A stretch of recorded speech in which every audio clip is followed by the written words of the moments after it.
Hello అండి అందరికీ welcome back to my YouTube channel Sattamma వంటలు. సో ఈరోజు మనం ఎంతో టేస్టీ అండ్ స్పైసీగా ఉండే చిల్లీ పొటాటో ఫ్రై ఏ విధంగా చేసుకోవాలో చూడబోతున్నామండి. స్పైసీగా తినే వాళ్ళకి ఇది ఖచ్చితంగా బాగుంటుందండి. అందరూ కూడా ఇది వీడియో మొత్తం పూర్తిగా చూడండి. రెసిపీ అయితే ఖచ్చితంగా ట్రై చేయండి, ఓకేనా?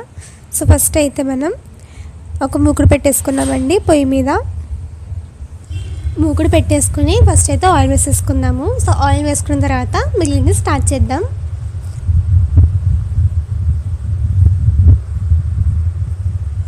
ఫస్ట్ అయితే మనం ఆయిల్ కాస్త వేడెక్కిన తర్వాత వెల్లుల్లిపాయలు వేసేసుకుంటున్నామండి. ముందుగా మనం వెల్లుల్లిపాయలు కొంచెం ఎక్కువగా వేసుకుంటే బాగుంటుంది.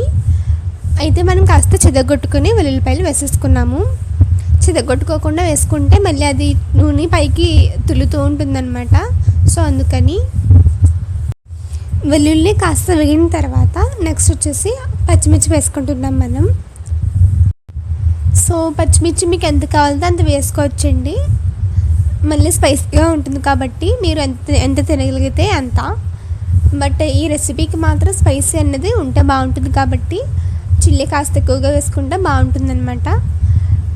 సో అలాగా చిల్లీ అయితే వేసేసుకున్నాము. చిల్లీ తర్వాత కరివేపాకు కూడా వేసేసుకున్నామండి. కరివేపాకు కూడా వేసేసుకొని కాస్త కలుపుకొని నెక్స్ట్ వచ్చేసి ఆవాలు జీలకర్ర వేసుకోవాలి. కొంచెం కొంచెం వేసుకుంటే సరిపోతుంది, మరి ఎక్కువ అవసరం లేదండి. సో మనం పచ్చిమిర్చి అనేది చిన్న చిన్నగా కట్ చేసుకున్నామండి. సో దట్ అది మనకి బంగాళదుంపతో పాటు అలా కలిసిపోతుంది, సపరేట్గా అంటూ తెలీదు. నెక్స్ట్ వచ్చేసి బంగాళదుంపలు వేసేసుకుందాము. నేను ముందుగానే కట్ చేసి పెట్టేసుకున్నానండి. కట్ చేసి వాటర్లో వేసేసుకుంటే ఆ కలర్ అనేది పోకుండా ఉంటుంది కదా, చక్కగా ఉంటుంది ఫ్రెష్గా. సో ఇప్పుడు దుంపలు వేసేసుకుందాము. మరీ చిన్నగా కట్ చేసుకోలేదు, కొంచెం ఒక మాదిరిగా ఇలా కట్ చేసుకున్నాము. సో ఇప్పుడు ఇదంతా కూడా చక్కగా కలిపేసుకొని సిమ్లో పెట్టేసుకోవాలండి. సిమ్లో పెట్టేసి మూత పెట్టేయాలి, కాస్త మగ్గనివ్వాలి.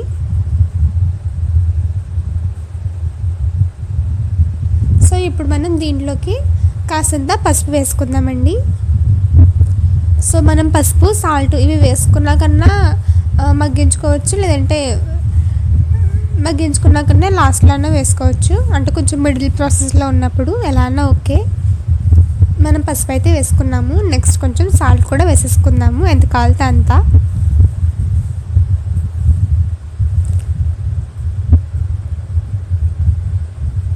ఇలాగా సాల్ట్ కూడా వేసేసుకొని చక్కగా ఒకసారి కలిపేసుకుందాము.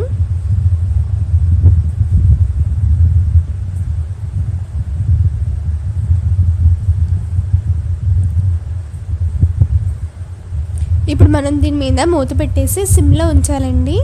సిమ్లోనే ఉంచి చక్కగా ఉడికించుకోవాలి. హై ఫ్లేమ్లో కానీ మీడియం ఫ్లేమ్లో కానీ పెట్టినా మనకి అది అడుగంటే ఛాన్సెస్ అనేవి ఉంటాయి. సో అందుకని ముందు జాగ్రత్త కోసం సిమ్లో పెట్టుకొని కలుపుకోండి. సో ఇలాగ ఒక 5 నిమిషాల పాటు మూత పెట్టేసి ఉంచామండి. సో దీని తర్వాత మనం ఇప్పుడు దీంట్లోకి కారం వేసేసుకోవాలి. కారం అనేది నేను చెప్పాను కదా ఎక్కువగా ఉంటే బాగుంటుందండి. మరీ ఎక్కువ కూడా కాదు, ఒక 2 స్పూన్స్ అయితే వేసుకున్నాము. మనం వేసుకునే పచ్చిమిర్చి ఇంకా కారం రెండు కూడా చూసుకొని వేసుకోవాలి. మళ్ళీ 2 కారమే కాబట్టి అది. సో ఇలాగ కారం అయితే వేసుకున్నాం. ఫస్ట్ కారం వేసుకుని కాస్తంత కలుపుకొని దాని తర్వాత గరం మసాలా అనేది వేసుకుంటున్నామండి మనం. జస్ట్ కొంచెం, మరి ఎక్కువ కూడా కాదు. గరం మసాలా అనేది వేస్తే మనకి ఫ్లేవర్ బాగుంటుందండి.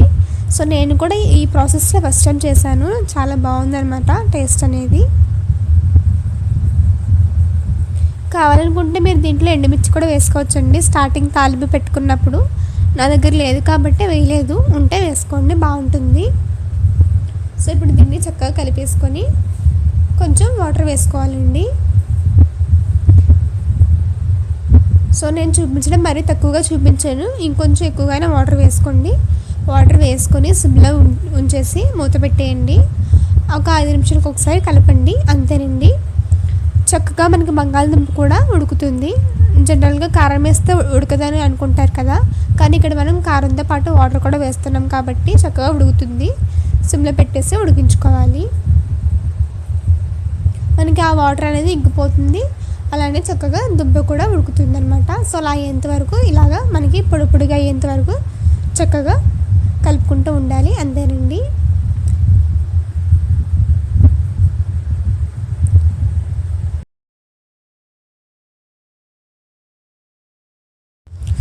చూస్తున్నారు కదండి, చాలా కలర్ఫుల్గా ఉంది. మనకి రెసిపీ అయితే చాలా బాగుంటుంది, ఖచ్చితంగా అందరూ ట్రై చేయండి.